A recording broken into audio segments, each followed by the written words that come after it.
राजमाता पुण्यश्लोक अहिल्यादेवी होळकर त्रिशताब्दी जन्मोत्सव सोहळा मोरेवाडी शाळा येथे साजरा होत आहे.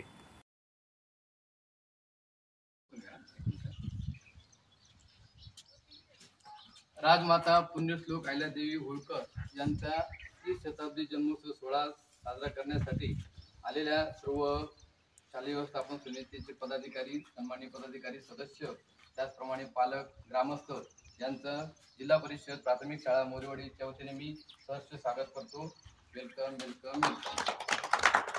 तर या ठिकाणी आज राजमाता पुण्यश्लोक अहिल्यादेवी यांची 300वी जयंती म्हणजे त्रिशताब्दी सोहळा साजरा करण्यासाठी आजच्या कार्यक्रमाचे अध्यक्ष आपल्या मोरेवाडी वस्तीतील श्रीयुत बाळूभाऊ शिंदे यांनी स्वीकारावं असं मी त्यांना विनंती करतो.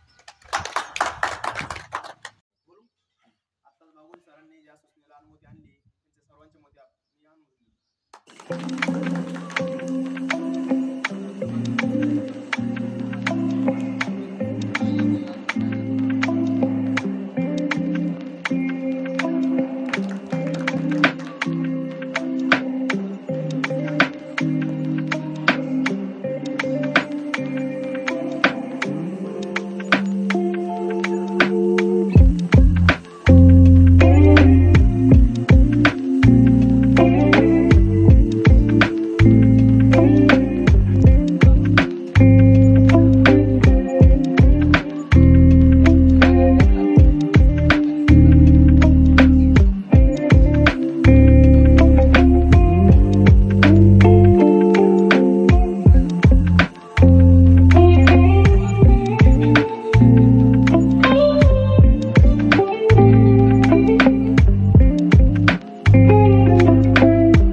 मल्हार. हर हर महादेव. जय मल्हार. तर राजमाता अहिल्यादेवी यांच्या बाबतीत बोलायचं म्हणलं तर त्यांनी हिंदू धर्मामध्ये जे शिवाजी महाराजांनी जे कार्य केले त्यांचा दूरदृष्टिकोन ठेवूनच त्यांनी आपल्या भारतामध्ये हिंदुस्थानामध्ये अनेक धार्मिक मंदिरं बांधली. त्याचप्रमाणे धर्मशाळा बांधल्या. आणि आपण पाहिलं की चांदवडचा जो रंगमाल आहे म्हणजे तो रंगमाल त्या चांदवडचा म्हणजे होळकरवाडा म्हणून तो प्रसिद्ध आहे. कारण अहिल्यादेवींचं जन्मगाव अहमदनगर जिल्ह्यातील चुंडी गावचे. आणि आता शासनाने काय केलेले आहे की त्यांचं जन्मस्थान हे अहिल्यानगर या नावाने घोषित केलेले म्हणजे तो झालेले म्हणजे अहिल्यानगर हे त्यांचं नामकरण केलेले शासनाने. कारण त्यांचं कार्य म्हणजे त्यांचं त्यानंतर इंदोर येथील मल्हारराव होळकरांच्या त्या सूनबाई होत्या.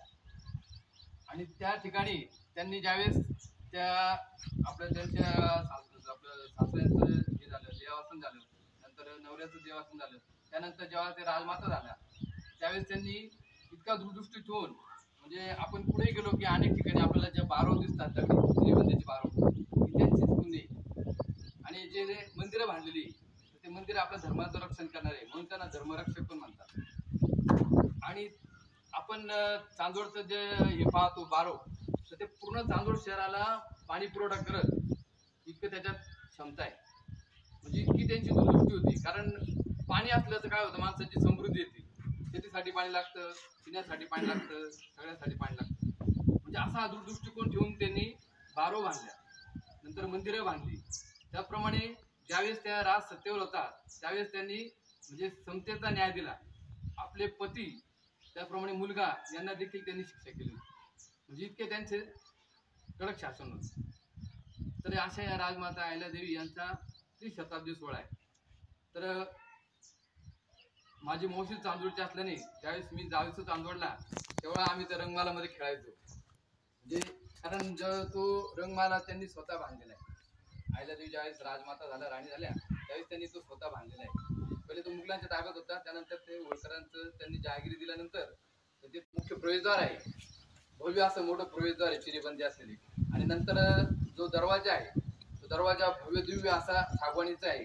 आणि कोणी हत्तींनी वगैरे त्याच्यावर आक्रमण करू नये म्हणून असे मोठमोठे हत्तीच्या दातासारखे सुळे ते लोखंडी सुळे. आणि आतमध्ये गेल्यानंतर तो जो पाहिला आपण ते लाकडावर तो पुरे काम वगैरे माणूस एकदम प्रसन्न होतो तत्व होतो. म्हणजे किती कुशल कारागीर होते त्या काळचे. आणि त्या वरती दोघं बाजूनी जिने जाणार. आता स्वतः त्याचं चालू आहे म्हणजे काम चालू आहे. कारण आता भरपूर दिवस झाले नाही 300 वर्ष होऊन गेले. तर त्याचं हे करण्यासाठी पुनरुज्जीवन करण्यासाठी म्हणजे त्याचं हे होईल प्राणप्रतिष्ठा होईल. तर त्यासाठी प्रयत्न चालू आहे शासनाचे. म्हणजे ते तिकडे भव्य आणि ते पूर्वी काम नंतर राजमहाल आणि त्या राजमहालावरती विविध प्रकारचे चित्र प्राण्यांचे पशूंचे नंतर त्यामुळे त्याला रंगमाल असं नाव देण्यात आलेलं आहे. तर खरोखरच अहिल्यादेवींचं जर आपण बघितलं तर त्यांचा दूरदृष्टिकोन म्हणजे एक तुम्ही जिथं पहा काही गावात गेलं की बारव लागली हे लागले ते लागले म्हणजे त्यांचे आपल्याला आठवण येते त्यांचे हे. आणि ते महादेवाचे निश्चित भक्त होतात. तुम्ही पहा त्यांच्या आता बी याच्यात असं बिंदे. कारण ज्यावेळेस त्यांनी पतीचे निधन झाल्यानंतर सती गेल्याने त्यांनी आपली राजमाता म्हणजे राजगादी सांभाळली. आणि आपलं जे बी असेल म्हणजे इंग्रजांविरुद्ध लढा दिला त्याप्रमाणे जे बी जुलमी सत्ता असेल त्यांच्या विरुद्ध दिला जे अन्याय करतील त्याच्या विरुद्ध लढले ते.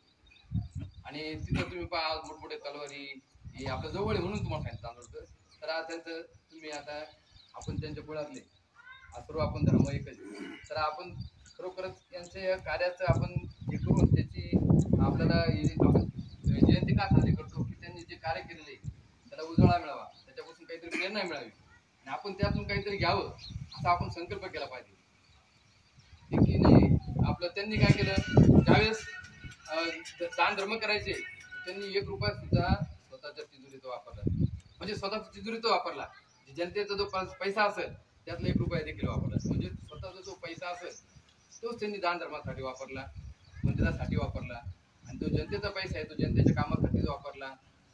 त्यांनी जे समजा त्या काळामध्ये जे आता हे असे आदिवासी लोक राहायचे समजा बिल्ला समाजाचे वगैरे त्यांना देखील त्यांनी ना त्या वनाचं झाड ते काय करायचे, सांगायचे की 9 झाडं यांनी लावायची त्या वस्तीच्या लोकांनी आणि 11 झाडं शासनाने लावायची, असे 20 झाडाचं त्या गावाला टार्गेट आहे. कारण पर्यावरणाच्या संतुलनासाठी वृक्ष आपले मित्र आहे, झाडे लावा देश वाचवा, हे त्यांनी सांगितलेले आणि आपण आता त्यांचं अनुकरण करतोय. कारण त्यांनी दृष्टिकोन ठेवलेला होता. त्यांना माहिती की आता बरेचसे हे झालेली काय सिमेंटी जंगल झाल्यामुळे वृक्षतोड झालेली, त्याच्यामुळे आपला पावसाचा बेमोसमी कधी पडतो, उष्णता वाढून जाते. त्या काळात त्यांनी हे असं करून ठेवलं ज्ञानेश्वरांनी यांनी की दृष्टिकोन ठेवून की नाही गाडा पुढे चालून जाईल. समजा तुकडे मार्ग असेल, स्वच्छता अभियान असेल, तर आज तुम्ही ठिकठिकाणी काय करेल, अहिल्यादेवी स्वतःचे जन्म सोहळा निमित्त काही ठिकाणी हे सुद्धा केलेले स्वच्छता अभियान, नंतर वेगवेगळ्या प्रकारच्या रॅली, नंतर सर्व सामाजिक एकतेसाठी संदेश आणि सगळे एक समाज व्हावा यासाठी प्रयत्न चालू आहेत. तर आपण देखील त्यांच्यातील जे गुण आहे त्यातला एक जरी गुण घेतला की नाही गड्या मी माझ्या समाजासाठी त्याच्यासाठी काहीतरी करेल आणि आपलं एक सामाजिक कार्य आणि हिंदू धर्मरक्षणासाठी काहीतरी करेल अशी प्रेरणा घ्यावी, असं मी आजच्या या पुण्यश्लोक अहिल्यादेवी मातांच्या जयंतीनिमित्त मी आपल्याला सांगू इच्छितो. माझे 2 शब्द